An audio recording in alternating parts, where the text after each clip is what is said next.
Hello दोस्तों, good morning. Welcome to my channel PR knowledge centre. आप लोगों का स्वागत है मेरे चैनल पे। आज मैं लाइव क्लास 11 का चैप्टर नंबर 5 जो कि समाज का बोध, मतलब जो आपकी सोशियोलॉजी है क्लास 11 की, उसी जो सेकेंड बुक है, मतलब उसी में है ना। तो भारतीय जिसका नाम है समाज का बोध, तो इसमें आज हम करेंगे भारतीय समाज शास्त्री। इसके पहले मैंने पाश्चात्य समाज शास्त्रियों के बारे में पढ़ा, तो आज हम पढ़ेंगे भारतीय समाज शास्त्री के बारे में, जो कि चैप्टर नंबर 5 है। ये लास्ट चैप्टर है, तो इसको आज हम करेंगे। तो पूरा डिटेल होगा एनालिसिस यूपीएससी के बेसिस पे। तो मतलब पूरा मैं पढ़ूंगी और पूरा स्टोरी की तरह समझाऊंगी। उसके बाद आपको लगेगा कि आप कोई चीज़ नोट्स बनानी चाहिए तो बना लीजिएगा, नहीं तो आप अपनी एक दो बार वीडियो देखिएगा, कॉन्सेप्ट क्लियर रखिएगा, ताकि आप आपका अगर ऑप्शनल सोशियोलॉजी है ना, तो बहुत ही बेनिफिट पहुंचाने वाला है ये। तो चलिए स्टार्ट करते हैं, टाइम क्यों वेस्ट करें। लेकिन स्टार्ट करने से पहले बस एक ही रिक्वेस्ट है कि आप चैनल को लाइक शेयर सब्सक्राइब जरूर करें।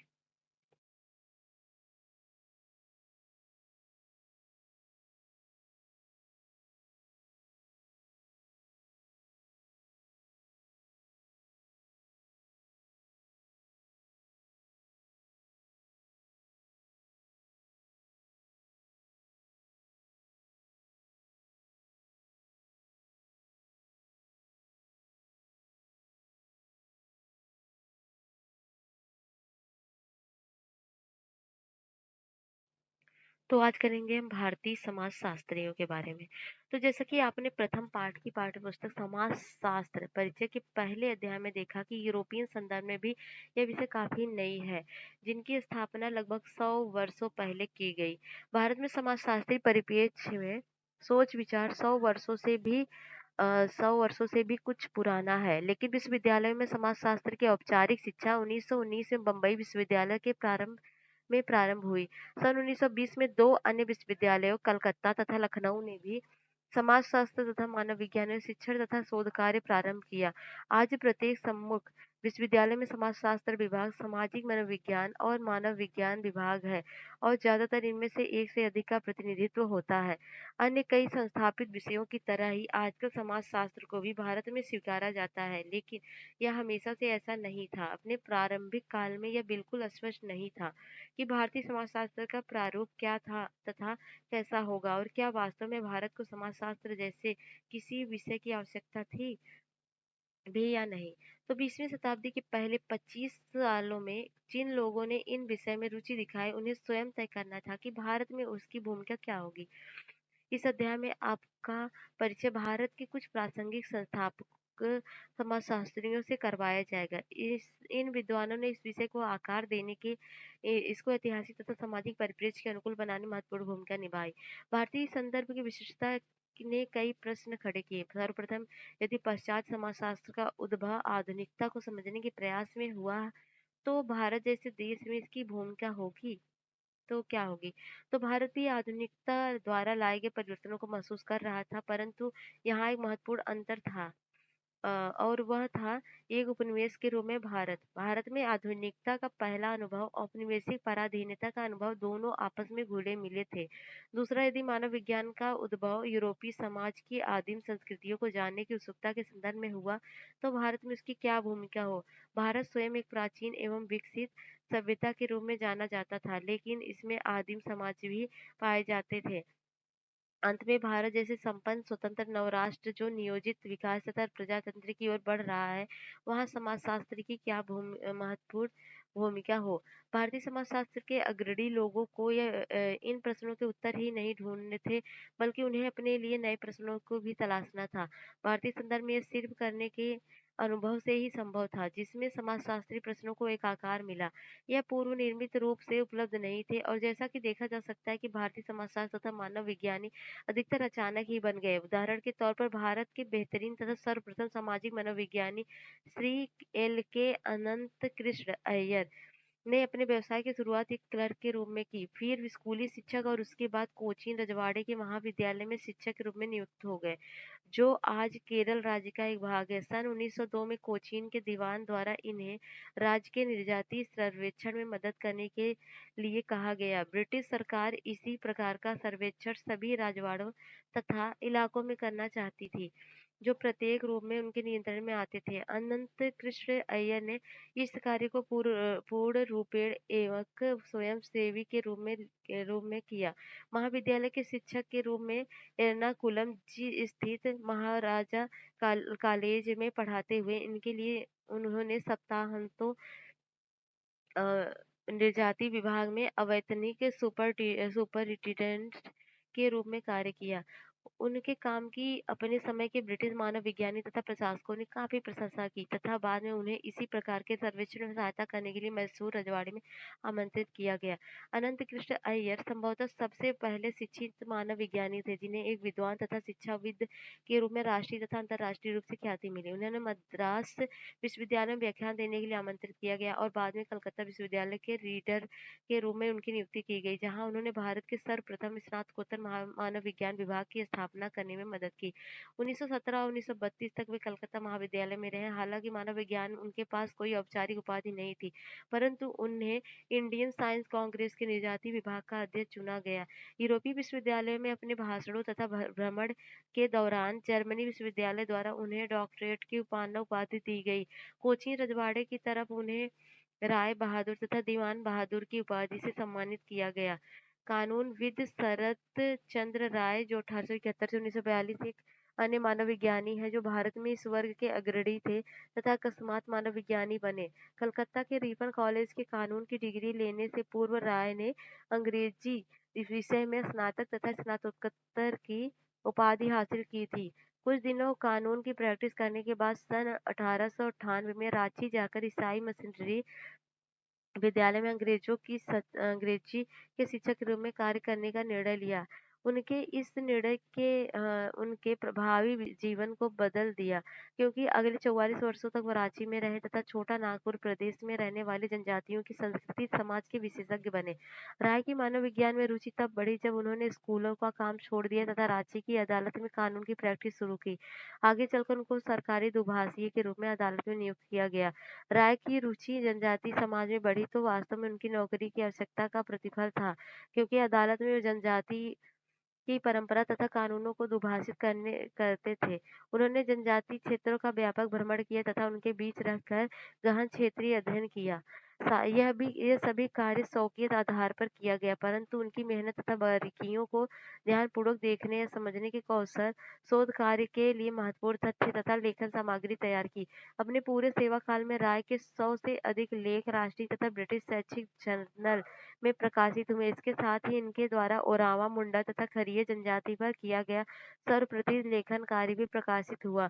शीघ्र ही राय भारत तथा ब्रिटेन में जाने माने मनोविज्ञान के रूप में विख्यात हुए तथा छोटा नागपुर के विशेषज्ञ के रूप में उनकी पहचान बनी। 1922 में उन्होंने मैन इन इंडिया नामक जर्नल की स्थापना की, जो अपने समय तक तथा प्रकार का पहला जर्नल था, आज भी जिसका प्रकाशन भारत में होता था। अनंत कृष्ण अय्यर तथा शरत चंद्र राय दोनों सही मायने में इस क्षेत्र के अग्रणी विद्वान थे।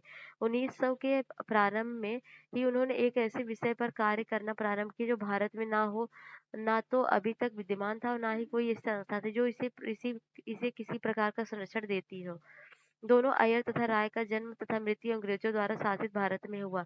इस अध्याय में आपका परिचय 4 भारतीय समाजशास्त्रियों से करवाया जाएगा जिन्होंने अय्यर तथा राय के एक पीढ़ी बाद जन्म लिया।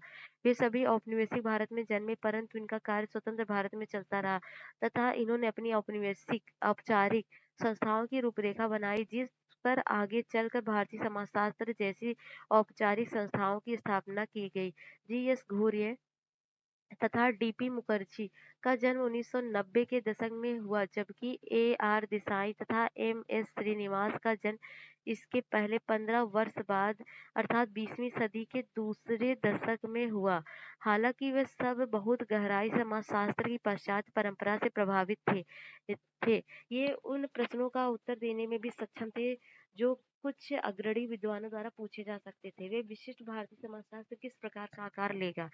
जी.एस. घुर्ये को भारत में समाजशास्त्र के संस्थागत रूप में स्थापित करने का श्रेय दिया जाता है। बम्बई विश्वविद्यालय में इन्होंने सर्वप्रथम स्नातकोत्तर स्तर पर समाजशास्त्र विभाग में शिक्षण कार्य की अध्यक्षता की तथा 35 वर्षों तक विभाग में कार्य किया।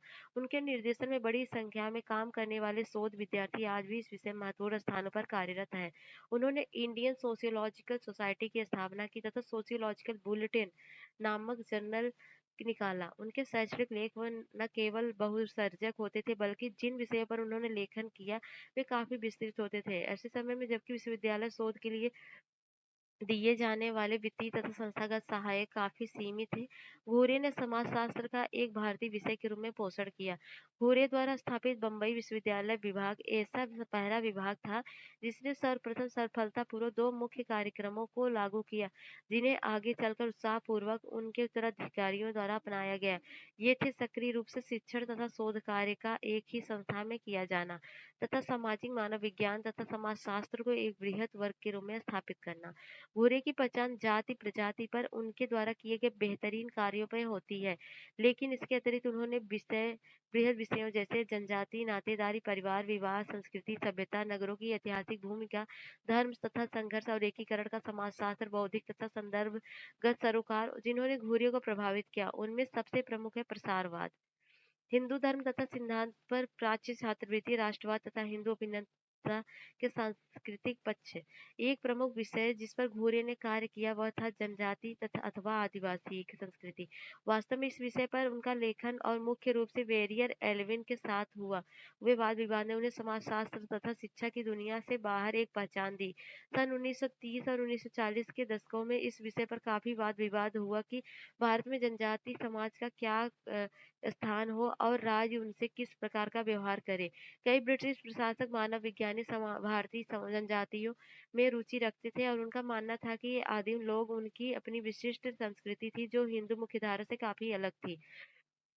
उनका मानना था कि सीधे साधे जनजाति लोग हिंदू समाज तथा संस्कृति से न केवल शोषित होंगे बल्कि सांस्कृतिक रूप से भी उनका पतन होगा। इस कारण को ध्यान में रखते हुए उन्हें लगा कि यह राज्य का कर्तव्य है कि वे जनजातियों को संरक्षण दे ताकि वे अपनी जीवन पद्धति तथा संस्कृति को बनाए रख सके, क्योंकि उन पर लगातार यह दबाव बन रहा था कि वे हिंदू संस्कृति की मुख्य धारा में अपना समायोजन करें, अपने आप को मुख्य धारा में मिला ले। हालांकि राष्ट्रीय भारतीय भी भारत की एकता तथा भारतीय समाज तथा संस्कृति को आधुनिक बनाने की आवश्यकता को लेकर उतने ही उत्तेजित थे। उनका यह मानना था कि जनजातीय संस्कृति के संरक्षण के प्रयास दिशा विहीन थे और आदिम संस्कृति को बचाने का कार्य वास्तव में गुमराह करने की कोशिश थी। इसके परिणाम स्वरूप जनजातियों के पिछड़ेपन को आदिम संस्कृति के संग्रहालय के रूप में भी बनाए रखा गया था। हिंदुत्व की कई विशेषताओं को वे स्वयं पिछड़ा हुआ मानते थे और जिनमें सुधार की आवश्यकता थी। उन्हें लगा कि जनजातियों को भी विकास की आवश्यकता थी। भूरे राष्ट्रवादी विचारधारा के प्रबल समर्थक थे तथा उन्होंने इस बात पर बल दिया कि भारतीय जनजातियों को पिछड़े हिंदू समूह के रूप में पहचाना जाए, न कि एक भिन्न सांस्कृतिक समूह के रूप में। इस कार्य के लिए उन्होंने विस्तार से जनजातीय संस्कृति की कई साक्ष्य प्रस्तुत किए, प्रमाणित करने के लिए कि वे काफी लंबे से हिंदुत्व से आपसी अंतःक्रिया द्वारा जुड़े रहे। जिस समायोजन प्रक्रिया से सभी भारतीय जातियों को गुजरना पड़ा, उसी प्रक्रिया में जनजातीय वर्ग साधारण अन्य भारतीय समुदाय से पीछे रह गए थे। एक मुख्य विवाद की भारतीय जनजाति एक ऐसी आदिम जाति थी जो शायद ही कभी अलग थलग रही हो, जिनका वर्णन शास्त्रीय मानव विज्ञान की पुस्तकों में हुआ विवादास्पद नहीं रहा। इस तथ्य पर मतभेद था कि मुख्यधारा की संस्कृति का उस पर क्या प्रभाव पड़ा और इसकी जांच की गई। संरक्षणवादियों का यह विश्वास था कि समायोजन का परिणाम जनजातियों के शोषण तथा उनकी संस्कृति की विलुप्तता के रूप में सामने आएगा। दूसरी तरफ घूरे तथा राष्ट्रवादियों ने यह तर्क दिया कि इसके दुष्परिणाम मात्र जनजाति संस्कृति तक सीमित न होकर भारतीय समाज के सभी पिछड़े तथा दलित वर्गों में समान रूप में देखे जा सकते हैं। विकास के मार्ग में आने वाले ये वे आवश्यक कठिनाइयां थे जिनमें बचा नहीं जा सकता। तो चलिए इनके बारे में पढ़ते हैं, घूरे के बारे में। गोविंद सदाशिव घूरे 1893 से 1983। गोविंद सदाशिव घूरे का जन्म 12 दिसंबर 1893 को मालवान, पश्चिम भारत के कोंकण तटीय प्रदेश के छोटे से कस्बे में हुआ था। कहाँ पर? 12 दिसंबर 1893 को मालवान पश्चिम भारत के कोंकण तटीय क्षेत्रों में हुआ था। उनका परिवार एक संपन्न व्यापारी था, लेकिन बाद में उनका पतन हो गया। 1913 में एल्फिंस्टन कॉलेज मुंबई में प्रवेश, संस्कृत ऑनर में स्नातकोत्तर की उपाधि संस्कृत तथा अंग्रेजी में इसी कॉलेज में 1918 में मिली। 1919 समाजशास्त्र में विदेश से प्रशिक्षण हेतु छात्रवृत्ति के लिए चयनित। प्रारंभ में लंदन स्कूल ऑफ इकोनॉमिक्स में एल.टी. हाउस अपने समय के प्रमुख समाजशास्त्री के द्वारा पढ़ाए गए। बाद में कैम्ब्रिज में डब्ल्यू.एच.आर. रिवर्स द्वारा पढ़ाया गया और उनके प्रसार दृष्टिकोण से प्रभावित हुए। 1923 में 1922 में रिवर्स अकस्मात निधन के पश्चात एच.डी. हैडन के निर्देशन में पीएचडी की उपाधि प्राप्त की। मई में मुंबई वापस आए और caste and race in India PhD पर आधारित पांडुलिपि पर कैम्ब्रिज में पुस्तकों की एक श्रृंखला प्रकाशित करने के लिए स्वीकृति हुई। 1924 में थोड़े समय तक कोलकाता में रहने के पश्चात बम्बई विश्वविद्यालय में रीडर तथा विभागाध्यक्ष के रूप में नियुक्ति हुई, जहां अगले 35 वर्ष तक रहे। 1936 में बम्बई विश्वविद्यालय के विभाग में पीएचडी की उपाधि प्रारंभ की। भारतीय विश्वविद्यालय में समाजशास्त्र में प्रथम पीएचडी उपाधि घूरे के निर्देशन में जी.आर. प्रधान को प्रदान की गई। स्नातकोत्तर पाठ्यक्रम को पुनरावृत्ति किया और 1945 में पूर्णकालीन 8 कोर्स में समाजशास्त्र का पाठ्यक्रम प्रारंभ किया। 1951 में घूरिये द्वारा इंडियन सोशियोलॉजिकल सोसाइटी की स्थापना की गई तथा वे इसके संस्थापक अध्यक्ष बने। द इंडियन सोशियोलॉजिकल सोसाइटी ने 1952 में अपने जर्नल सोशियोलॉजिकल बुलेटिन का प्रकाशन प्रारंभ किया। 1959 में विश्वविद्यालय सेवानिवृत्त हुए, लेकिन शैक्षणिक जीवन में क्रियाशील रहे। मुख्य रूप से प्रकाशन के क्षेत्र में 30 में से 17 पुस्तकें उन्होंने सेवानिवृत्त होने के बाद लिखी। मृत्यु जो है 1983 में 90 वर्ष की आयु में जीएस घूरे का निधन हो गया। और आगे पढ़े तो ठीक है, क्रियाकलाप है। आज भी हम उसी प्रकार के विवादों में पड़े हैं। किसी भी प्रश्न के विभिन्न पक्षों की उनके समकालीन परिप्रेक्ष्य में ध्यान रखकर समीक्षा कीजिए। उदाहरण के लिए अधिकतर जनजातीय आंदोलन अपनी विशिष्ट सांस्कृतिक तथा राजनीतिक पहचान पर बल देते हैं। वास्तव में झारखंड तथा छत्तीसगढ़ राज्यों का निर्माण इसी प्रकार के आंदोलनों का फल है। विकास के नाम पर बड़े बड़े बांधों, खदानों तथा फैक्ट्रियों के निर्माण के कारण जनजातीय वर्गों का एक असमान दबाव पड़ता है, जिस पर काफी मतभेद है। ऐसे ऐसे और कितने संघर्षों के बारे में आप जानते हैं? पता लगाइए कि इन संघर्षों के पीछे कौन से मुद्दे हैं। आप और आपके सहपाठी इन समस्याओं के बारे में क्या सोचते हैं? जाति तथा प्रजाति पर घूरे के विचार। घूरे की शैक्षिक साख घूरे की शैक्षणिक साख उनके द्वारा कैम्ब्रिज में किए गए डॉक्टरेट के शोध निबंध के आधार पर बनी, जो आगे चलकर 1932 में caste and race in India के नाम से प्रकाशित हुआ। घूरे के काल ने लोगों का ध्यान अपनी ओर आकर्षित किया, क्योंकि उन्होंने समकालीन भारतीय मानव विज्ञान के मुद्दों को संबोधित किया था। इस पुस्तक में घूरे ने जाति तथा प्रजाति के संबंधों पर प्रचलित कौन सा पुस्तक था इनका caste and race in India. जाति प्रजाति के संबंधों में प्रचलित सिद्धांतों की विस्तार पूर्वक आलोचना की। सर्वप्रथम विचार की प्रमुख उद्घोषणा हर्बर्ट रीजले थे, जो ब्रिटिश औपनिवेशिक अधिकारी थे और मानव विज्ञान के मामलों में बेहद रुचि रखते थे। इस विचारधारा के अनुसार मनुष्य का विभाजन की सारी विशेषताओं को ध्यान में रखते हुए, जैसे खोपड़ी की चौड़ाई, नाक की लंबाई अथवा कपाल का भार या खोपड़ी का हिस्सा या दिमाग की स्थिति, अलग तथा भिन्न प्रजाति में बांटा गया है। रिजले तथा अन्य लोगों की यह मान्यता थी कि भारत विभिन्न प्रजातियों के विकास के अध्ययन की एक विशिष्ट प्रयोगशाला था, क्योंकि जाति एक लंबे समय में विभिन्न समूहों के बीच एक लंबे समय से अंतर विवाह निषिद्ध करती है। रिजले का एक मुख्य तर्क था कि जाति का उद्भव प्रजाति से हुआ होगा, क्योंकि विभिन्न जाति समूह किसी विशिष्ट प्रजाति से संबंधित लगते हैं। सामान्य रूप से उच्च जातियां तरकीबन भारतीय आर्य प्रजाति की विशेषताओं से मिलती है, जबकि निम्न जातियों में अनार्य जनजातीय, मंगोल अथवा अन्य प्रजातियों के गुण देखने को मिलते हैं। विभिन्न वर्गों की विभिन्नताओं के औसतन आधार पर, जैसे कि नाक की लंबाई, कपाल का आकार आदि, रिजले तथा अन्य लोगों ने सुझाव दिया कि निम्न जातियों की भारत की वास्तविक आदि निवासी हैं। उन्हें आर्यों द्वारा दबाया गया है, जो कहीं बाहर से आकर भारत में बस गए थे। रिजले द्वारा दिए गए तर्कों से घूरे असहमत नहीं थे, लेकिन वे उसे केवल अंशतः सत्य मानते थे। उन्होंने उन समस्याओं की ओर ध्यान दिलाया जो केवल औसत के आधार पर बिना परिवर्तनों को ध्यान में रखे किसी भी समुदाय पर विशिष्ट मापदंड लागू कर दिए जाने से होती है। घूरे का विश्वास था कि रिजले के शोध प्रबंध में उच्च जातियों को आर्य तथा निम्न जातियों को अनार्य बताया गया है। यह व्यापक रूप से केवल उत्तरी भारत के लिए ही सही है।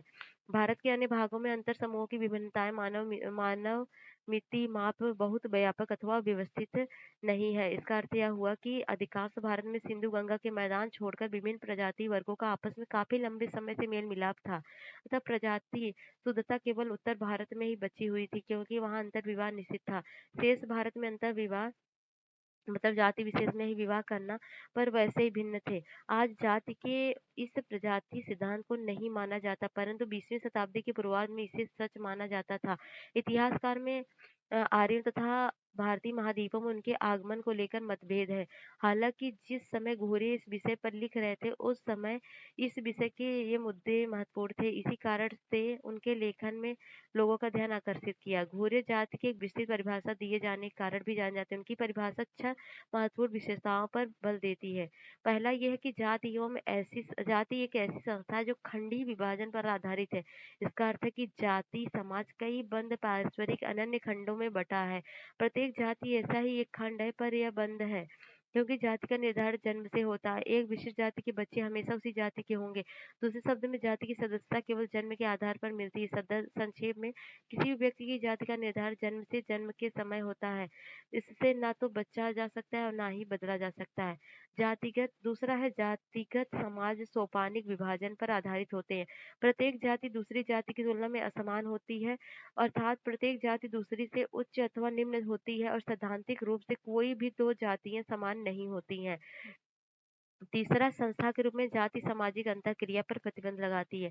विशेषकर साथ बैठकर भोजन करने पर किसी प्रकार के खाद्य पदार्थों को विभिन्न जातियों के बीच बांटा जा सकता है। इसके विस्तृत नियम हैं। ये नियम पवित्रता तथा अपवित्रता के विचार से संचालित होते हैं। यही तथ्य सामाजिक अंतःक्रिया पर भी लागू होते हैं। यह विशेष नाटकीय रूप से अस्पृश्यता के क्षेत्र में दिखाई देता है, जहाँ किसी जाति विशेष के व्यक्ति द्वारा छू जाने मात्र से इंसान अपवित्र हो जाता है। चौथा है सोपानिक तथा प्रतिबंधित सामाजिक अंतःक्रिया के सिद्धांतों को मानते हुए जाति की में विभाजन विभिन्न जातियों के लिए भिन्न भिन्न अधिकार तथा कर्तव्य निर्धारित होते हैं। उनके अधिकार तथा कर्तव्य केवल धार्मिक क्रियाओं तक ही सीमित न रहकर धर्मनिरपेक्ष विश्व तक फैले होते हैं। जैसा कि निर्जाति वर्णन जातिगत समाज की दिनचर्या को दिखाया है। विभिन्न जातियों के मध्य होने वाले अंतःक्रिया इन्हीं नियमों से चालित होते हैं।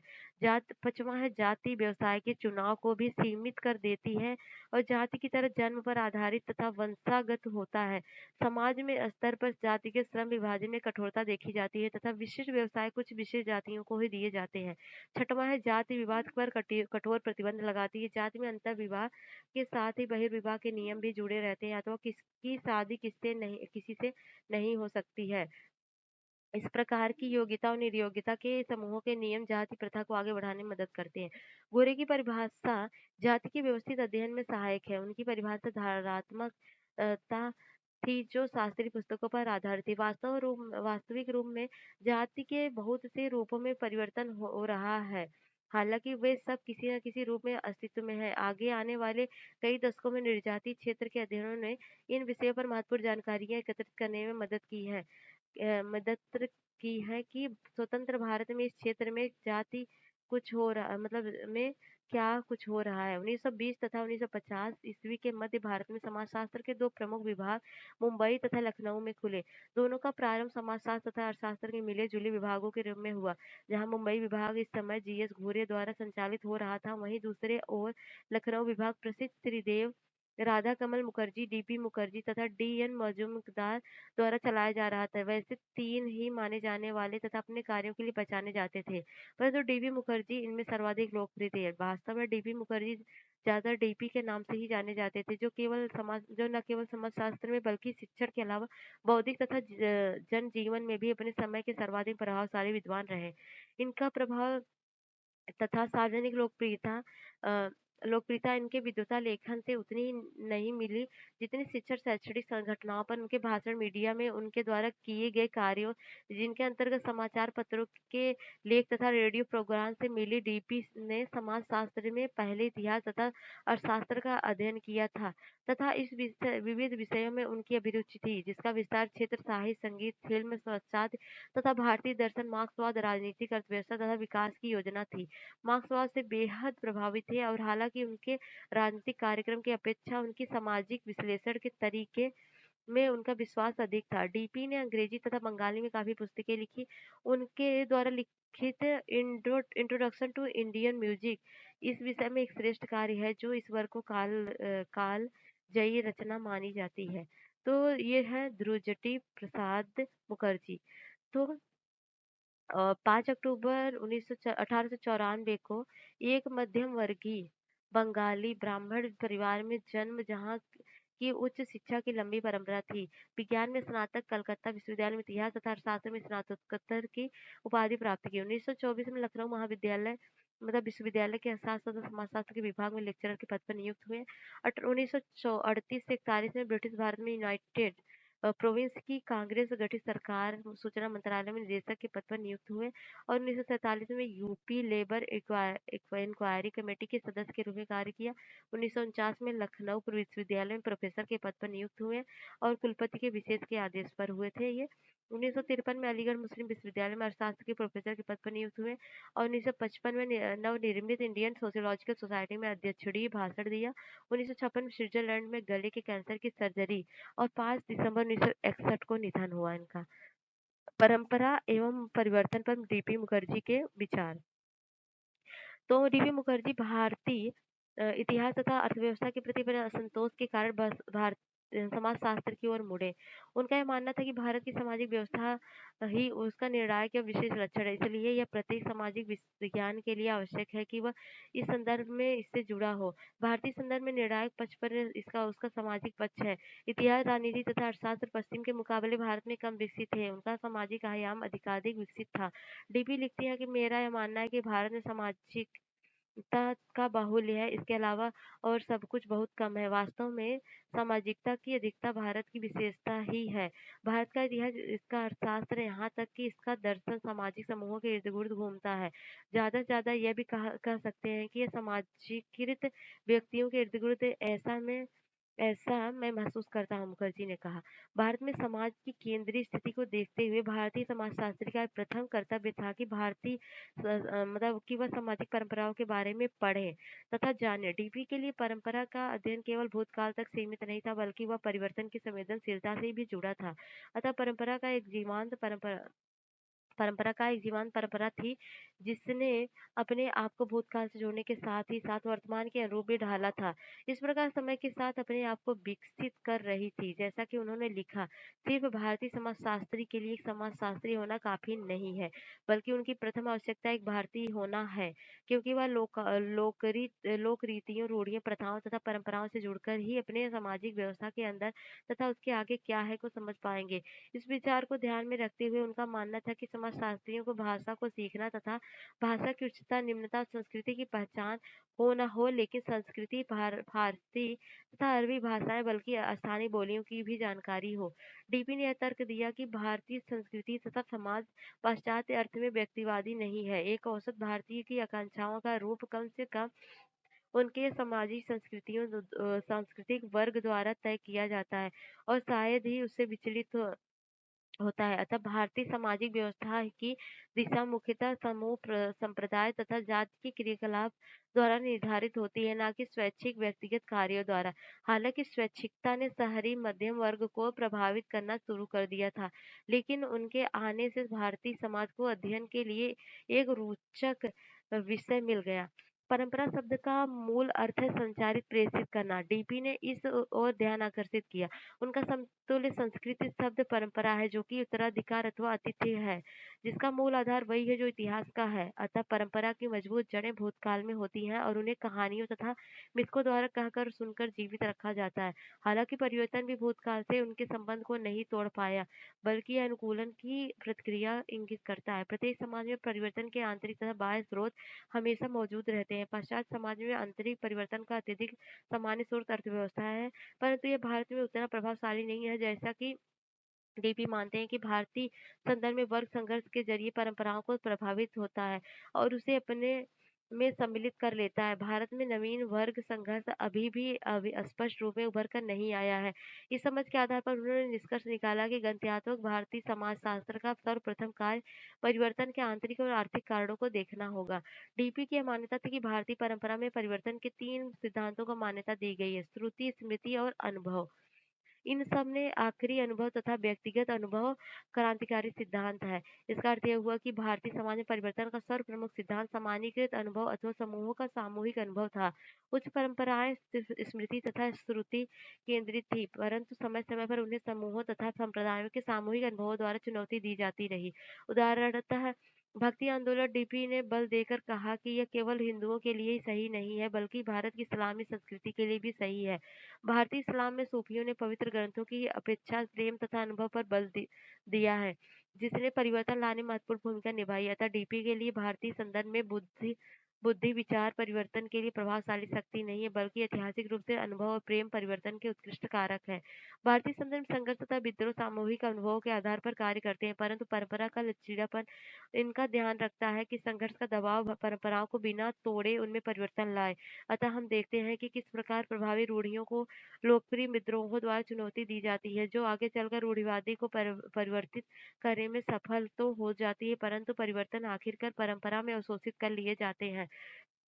यह चक्र लगातार अपने आप को दोहराता रहता है। परिवर्तन की ये प्रक्रिया जहाँ संघर्ष परंपरा को सीमाओं में रहता है, ठेठ जातिगत समाज का लक्षण है, जहाँ वर्गों के बनने तथा वर्ग चेतना का अवरोधित कर दिया जाता गया है। डीपी के लिए परंपरा परिवर्तन संबंधी विचारों ने पाश्चात्य देशों से बिना सोचे समझे बौद्धिक परंपराओं को ग्रहण करने के कारण विकास योजनाओं जैसे संदर्भों को भी आलोचना की। परंपरा को तो ना पूजना चाहिए और ना ही इसको अनदेखा करना चाहिए। ठीक उसी प्रकार जैसे आधुनिकता आवश्यक तो है, लेकिन अंधानुकरण के लिए नहीं। डीपी परंपरा के समीक्षक थे जो उन्हें विरासत में मिली थी, साथ ही वे आधुनिकता के प्रशंसक आलोचक भी थे, जिसके कारण उनके स्वयं के बौद्धिक परिप्रेक्ष्य को आकार प्राप्त हुआ।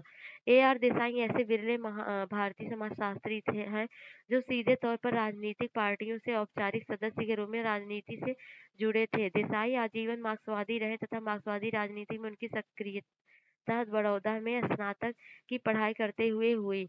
हालांकि बाद में उन्होंने भारतीय कम्युनिस्ट पार्टी की सदस्यता से इस्तीफा दे दिया। अपने व्यवसाय के अधिकांश भाग में वे गैर मुख्य धारा के मार्क्सवादी राजनीतिक समूहों से जुड़े थे। देसाई के पिता बड़ौदा राज्य में माध्यमिक स्तर के प्रशासनिक अधिकारी थे, लेकिन साथ ही वे एक जाने माने उपन्यासकार भी थे तथा उनके मन में भारतीय राष्ट्रवाद तथा समाजवाद दोनों के लिए हमदर्दी थी। देसाई की माता का देहांत उनके जीवन के प्रारंभिक काल में हो गया था तथा उनकी देखभाल उनके पिता ने की थी। पिता के बड़ौदा के विभिन्न स्थानों में लगातार होने वाले स्थानांतर के कारण देसाई प्रवासी जीवन जिया। तो जीवन परंपरा से तात्पर्य है विचार कीजिए। डीपी मुखर्जी के अनुसार एक परंपरा है जो भूतकाल से कुछ ग्रहण करके अपने संबंध बनाए रखती है और साथ ही नई चीजों को ग्रहण करती है। अतः एक जीवंत परंपरा दूसरे तथा नए तत्वों के मिश्रण है। आप इसे बेहतर तरीके से समझ सकते हैं जब आप विभिन्न पीढ़ी के लोगों से, चाहे वे आपके पड़ोसी हों या परिवार के सदस्य हैं, ये जानने की कोशिश करें कि कुछ विशिष्ट क्षेत्रों में वे कौन सी चीज है जो परिवर्तित हो चुकी है या फिर वे जो आज भी परिवर्तित नहीं हुई है। यहाँ इस विषय से संबंधित एक सूची दी जा रही है जिस पर आप काम कर सकते हैं। आप अपने मनपसंद विषय को भी चुन सकते हैं, जैसे आपकी उम्र के बच्चों द्वारा खेला जाने वाला खेल, लोकप्रिय त्योहार को मनाने के तरीके, पुरुषों और स्त्रियों द्वारा पहना जाने वाला पहनावा, इसके अतिरिक्त आपकी रुचि के अन्य विषय। तो इसको करने के प्रयास करिएगा। अब अक्षय रमन लाल देसाई, ए.आर. देसाई के बारे में जाने तो 1915 में इनका जन्म हुआ था, 1994 में इनकी डेथ हुई थी। 1915 में जन्म, प्रारंभिक शिक्षा बड़ौदा में, फिर सूरत तथा मुंबई में, और और 1934 से 39 में भारतीय कम्युनिस्ट पार्टी के सदस्य ट्रोटस्की ग्रुप में सम्मत थे। 1946 में जी.एस. घोरे के निर्देशन में बम्बई विश्वविद्यालय पीएचडी किया और 1948 में देसाई की पीएचडी शोध पुस्तक के रूप में प्रकाशित social background of the Indian nationalism था। 1951 में बम्बई विश्वविद्यालय के समाजशास्त्र विभाग में नियुक्ति हुई और 1953 में 1981 में रिवॉल्यूशनरी सोशलिस्ट पार्टी के सदस्य बने। 1961 में रूरल ट्रांजिशन इन इंडिया नामक पुस्तक का प्रकाशित किया। 1967 में प्रोफेसर द विभागाध्यक्ष के रूप में नियुक्ति हुई। 1975 में state and society in India essays in dissent प्रकाशित हुआ। 1976 में समाजशास्त्र विभाग में सेवानिवृत्त हुई। 1979 में पेजेंद्र स्ट्रगल इन इंडिया प्रकाशित हुआ। 1986 में agrarian struggle in India after independence प्रकाशित हुआ। बड़ौदा में अपनी स्नातक की पढ़ाई पूरी करने के बाद देसाई ने बम्बई विश्वविद्यालय के समाजशास्त्र विभाग में प्रवेश किया, जहां घूरे उनके गुरु थे। उन्होंने भारतीय राष्ट्रवाद के सामाजिक पहलुओं पर अपने डॉक्टरेट शोध कर ग्रंथ लिखा, जिस पर 1946 में उन्हें डिग्री प्रदान की गई और 1948 में उनकी thesis the social background of Indian nationalism प्रकाशित हुई, जो उनके द्वारा किए गए कार्य में सबसे बेहतरीन है। इस पुस्तक में देसाई ने भारतीय राष्ट्रवाद का मार्क्सवादी विश्लेषण किया। इसमें आर्थिक प्रक्रियाओं विभाजनों को महत्व दिया गया, यह ध्यान में रखते हुए कि ब्रिटिश उपनिवेशवाद के समय हालात कैसे थे। हालांकि उनकी आलोचना हुई, फिर भी यह पुस्तक बेहद प्रसिद्ध हुई और इनका कई बार पुनर्निर्माण भी हुआ। अन्य विषय जिन पर देसाई ने काम किया वे हैं किसान आंदोलन तथा ग्रामीण समाजशास्त्र, आधुनिकीकरण, नगरीय मुद्दे, राजनीति समाजशास्त्र, राज्य के विभिन्न स्वरूप और मानवाधिकार। चूंकि मार्क्सवाद तथा भारतीय समाजशास्त्र में बहुत प्रभावशाली या महत्वपूर्ण नहीं था, अतः देसाई को अपने विषय की तुलना में बाहर ज्यादा नाम मिला। हालांकि देसाई को कई पदवियों से सम्मानित किया गया तथा वे इंडियन सोशियोलॉजिकल सोसाइटी के अध्यक्ष भी रहे। भारतीय समाजशास्त्र में देसाई एक अत्यंत प्रभावी व्यक्तित्व रहे। राज्य पर देसाई के विचार। आधुनिक पूंजीवादी राज्य एक महत्वपूर्ण विषय था, जिनमें देसाई की रुचि थी। हमेशा की तरह विषय को समझने में भी उन्होंने मार्क्सवादी दृष्टिकोण को अपनाया। The myth of the welfare state नामक निबंध में देसाई ने विस्तार पूर्वक इसकी विवेचना समीक्षा की तथा इसकी कमियों की ओर ध्यान आकर्षित किया। समाजशास्त्री साहित्य की प्रमुख परिभाषाओं को ध्यान में रखते हुए देसाई ने कल्याणकारी राज्य में निम्नलिखित विशेषताएं बताई। पहला है, कल्याणकारी राज्य एक सकारात्मक राज्य होता है। इसका अर्थ है कि वह उदारवादी राजनीति के शास्त्रीय सिद्धांत की लीसेज फेयर नीति से भिन्न होता है। कल्याणकारी राज्य केवल न्यूनतम कार्य ही नहीं करता जो कानून तथा व्यवस्था को बनाए रखने के लिए आवश्यक होते हैं, बल्कि कल्याणकारी राज्य हस्तक्षेपी राज्य होता है और समाज की बेहतरी के लिए सामाजिक नीतियों को तैयार तथा लागू करने के लिए अपनी शक्तियों का प्रयोग सक्रिय रूप से करता है। कल्याणकारी राज्य लोकतांत्रिक राज्य होता है। कल्याणकारी राज्य के जन्म के लिए लोकतंत्र की एक अनिवार्य दशा होती है। औपचारिक लोकतांत्रिक संस्थाओं में विशेषकर बहुपार्टी चुनाव कल्याणकारी राज्य की परिभाषिक विशेषताएं समझी जाती हैं। यही कारण है कि उदारवादी चिंतकों ने समाजवादी तथा कम्युनिस्ट राज्यों को इस परिभाषा से बाहर रखा। तीसरा है, कल्याणकारी राज्य की अर्थव्यवस्था मिश्रित होती है। मिश्रित अर्थव्यवस्था का अर्थ यह होता है कि ऐसी अर्थव्यवस्था जहाँ निजी पूंजीपतीय कंपनियां तथा राज्य अथवा सामूहिक कंपनियां दोनों साथ साथ कार्य करती हैं। कल्याणकारी राज्य ना तो पूंजीवादी बाजार को ही खत्म करना चाहता है और ना ही यह उद्योगों तथा दूसरे क्षेत्रों में जनता को निवेश में से रोकता है। कॉमनवेल्थ कल्याण कारी राज्य जरूरत की वस्तुओं और सामाजिक संरचना पर ध्यान देता है, जबकि उपभोक्ता वस्तुओं पर निजी उद्योगों का वर्चस्व होता है। देसाई कुछ ऐसे तरीके बताते हैं जिसके आधार पर कल्याणकारी राज्य द्वारा किए गए कार्यों का परीक्षण किया जा सके। ये है, पहला, क्या कल्याणकारी राज्य गरीबी, सामाजिक भेदभाव से मुक्ति तथा अपने सभी नागरिकों की सुरक्षा का ध्यान रखता है? क्या कल्याणकारी राज्य आय संबंधित असमानताओं को दूर करने के लिए कुछ महत्वपूर्ण कदम उठाता है, जैसे धन के जमा को रोककर अथवा अमीरों की आय के कुछ भाग को गरीबों में पुनः बांटना आदि? और तीसरा है, क्या कल्याणकारी राज्य अर्थव्यवस्था को इस प्रकार से परिवर्तित करता है जहां पूंजीपतियों की अधिक से अधिक लाभ कमाने की प्रवृत्ति और समाज की जरूरतों को ध्यान में रखते हुए रोक लगाई जा सकती हो? क्या कल्याणकारी राज्य स्थायी विकास के लिए आर्थिक मंदी तथा तेजी से मुक्त व्यवस्था का ध्यान रखती है? क्या आप यह सबके लिए रोजगार उपलब्ध कराता है?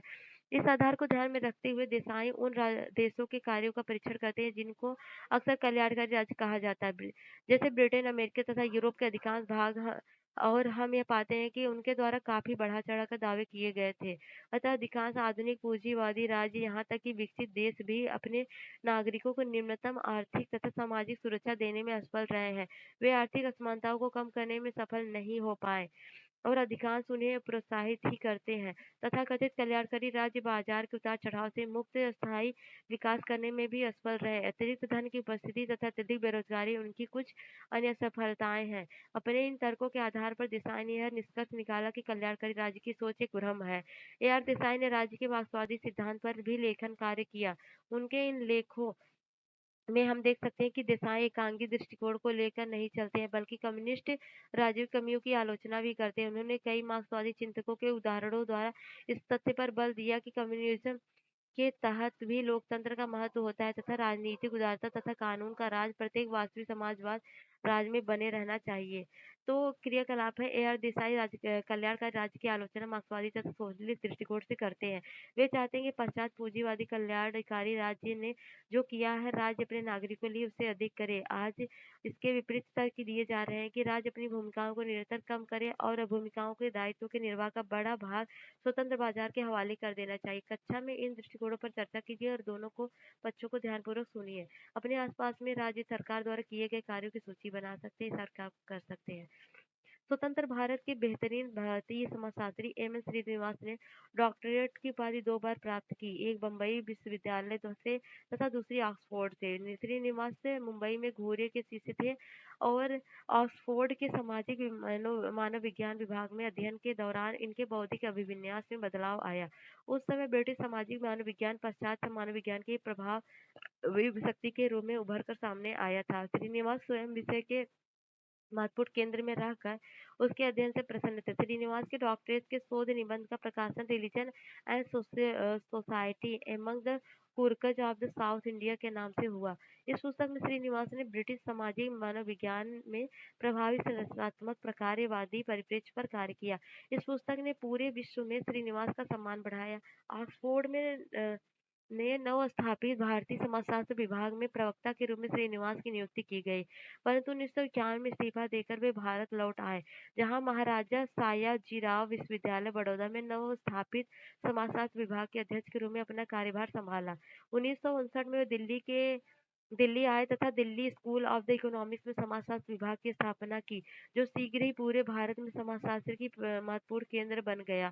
श्रीनिवास अक्सर यह स्वीकार करते थे कि उनका अधिकांश समय संस्थाओं को रख बनाने में ही बीत जाता है और वह स्वयं उनके पास शोधकर्ता कार्य के लिए बहुत ही कम समय रह जाता है। इन कठिनाइयों के रहते हुए भी श्रीनिवास ने कुछ विषयों पर महत्वपूर्ण कार्य किए, जैसे जाति आधुनिकीकरण, सामाजिक परिवर्तन की अन्य प्रक्रियाएं, ग्रामीण समाज इत्यादि।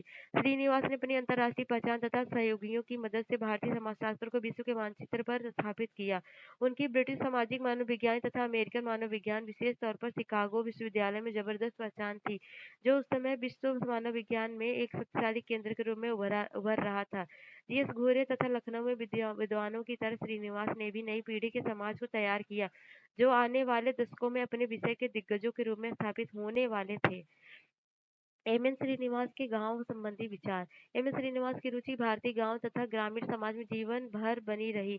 यदि वे कई गांव में कई बार सर्वेक्षणों तथा साक्षात्कार के लिए जा चुके थे, लेकिन एक बार वर्ष तक मैसूर के निकट एक गांव में कार्य करने के पश्चात ही उन्हें ग्रामीण समाज के भारत में प्रत्यक्ष जानकारी प्राप्त हुई। गांव में रहकर कार्य करने का अनुभव उनके व्यवसाय तथा वैयक्तिक विकास के लिए महत्वपूर्ण साबित हुआ। 1950-60 के दौरान श्रीनिवास ने ग्रामीण समाज में संबंधित विस्तृत निजाती ब्यौरों के लेखे जोखों को तैयार करने में सामूहिक परिश्रम को न केवल प्रोत्साहित किया, बल्कि उनका समन्वय भी किया। श्रीनिवास ने एस सी दुबे तथा डी एन मजूमदार जैसे विद्वानों के साथ मिलकर भारतीय समाजशास्त्र में उस समय के ग्रामीण अध्ययन को प्रभावशाली बनाया।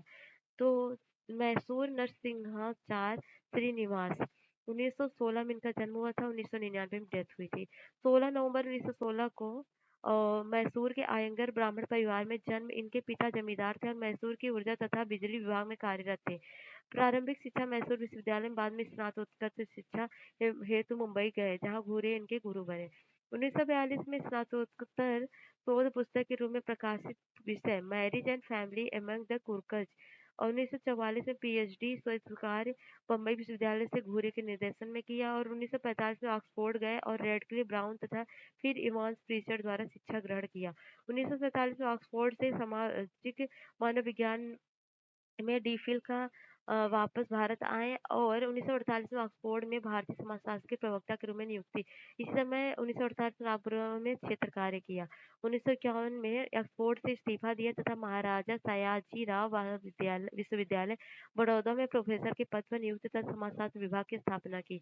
1959 में Delhi school of the economics में प्रोफेसर के पद पर नियुक्ति हुई और समाजशास्त्र विभाग की स्थापना की। 1971 में दिल्ली विश्वविद्यालय छोड़ा और बैंगलोर स्थित institute of the social and economic change के सह-संस्थापक बने और निधन जो हुआ 30 दिसंबर 1999 को हुआ।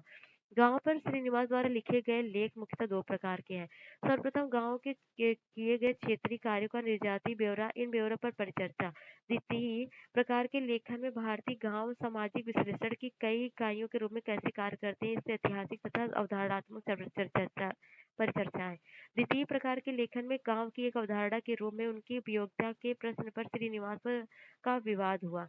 ग्रामीण अध्ययन के खिलाफ कुछ सामाजिक मानव शास्त्री जैसे लुई ड्यूमो का मानना था कि जाति जैसी सामाजिक संस्थाएं गांव की तुलना में अधिक महत्वपूर्ण थी क्योंकि गांव केवल कुछ लोगों का समूह था जो एक विशेष स्थान पर रहते थे। गांव में बने रह सकते हैं या समाप्त हो सकते हैं और लोग एक गांव से दूसरे गांव को जा सकते हैं, लेकिन उनकी सामाजिक संस्थाएं जैसे जाति अथवा धर्म सदैव उनके साथ रहते हैं और जहाँ वे जाते हैं वह सक्रिय हो जाते हैं। इस कारण ड्यूमो का मानना था कि गाँव को श्रेणी के रूप में महत्व देना गुमराह करने वाला हो सकता है।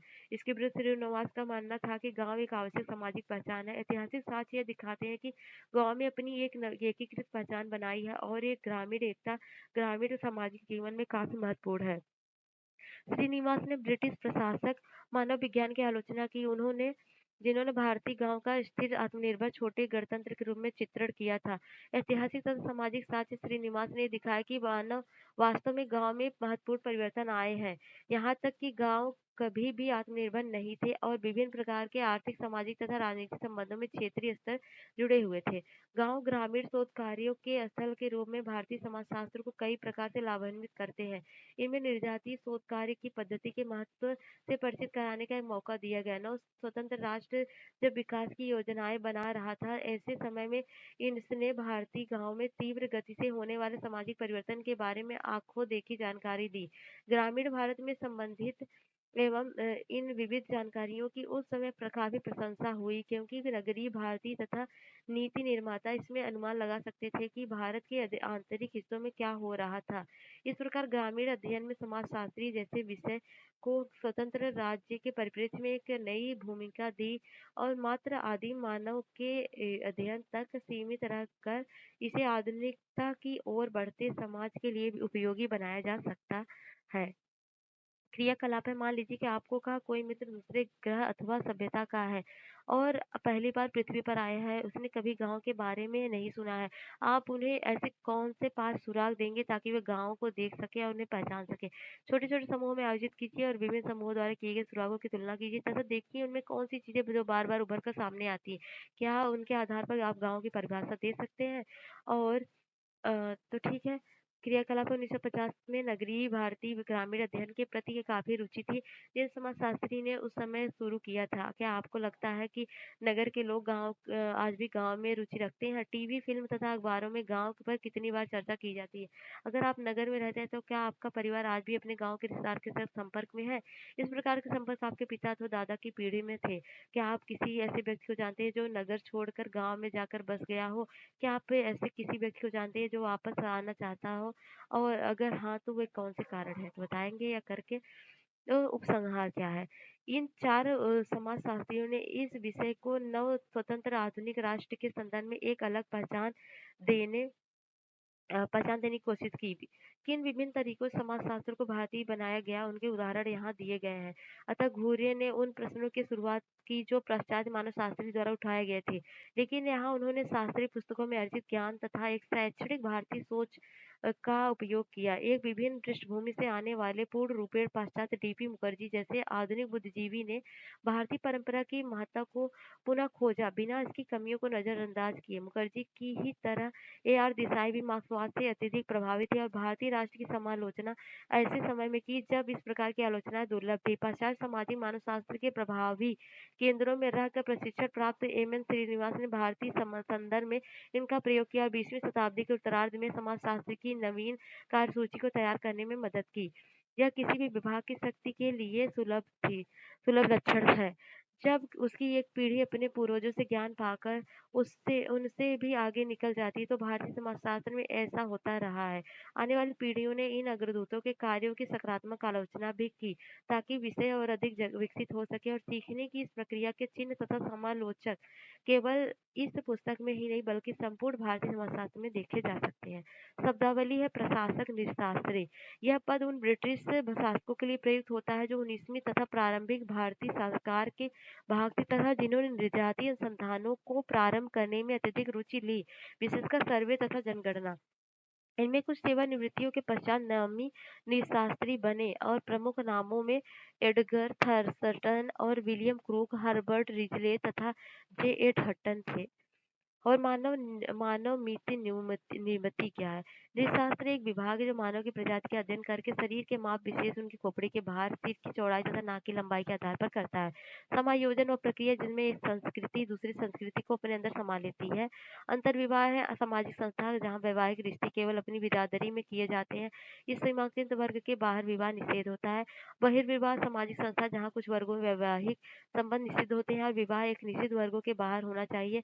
आम आदमी खून के रिश्तेदारों में विवाह निषेध, एक गोत्र में विवाह निषेध और अथवा एक गांव अथवा क्षेत्र में विवाह निषेध बहिर्विवाह का उदाहरण है। मुक्त व्यापार फ्रांसीसी मुहावरा जो राजनीतिक तथा आर्थिक सिद्धांत के लिए प्रयुक्त होता है जहाँ अर्थव्यवस्था अथवा आर्थिक संबंधों में राज्य कम से कम हस्तक्षेप करता है, मुक्त व्यापार की दक्षता तथा नियामक शक्तियों की मान्यता से जुड़ा होता है।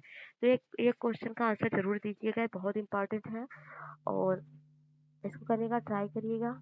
चलिए हम मिलते हैं नेक्स्ट वीडियो में नेक्स्ट चैप्टर क्या नेक्स्ट क्या आपका क्लास 12 के एनसीईआरटी के साथ। तब तक के लिए जय हिंद जय भारत और सारे क्वेश्चन का आंसर जरूर दीजिएगा और हमारे चैनल को लाइक शेयर सब्सक्राइब जरूर कीजिए।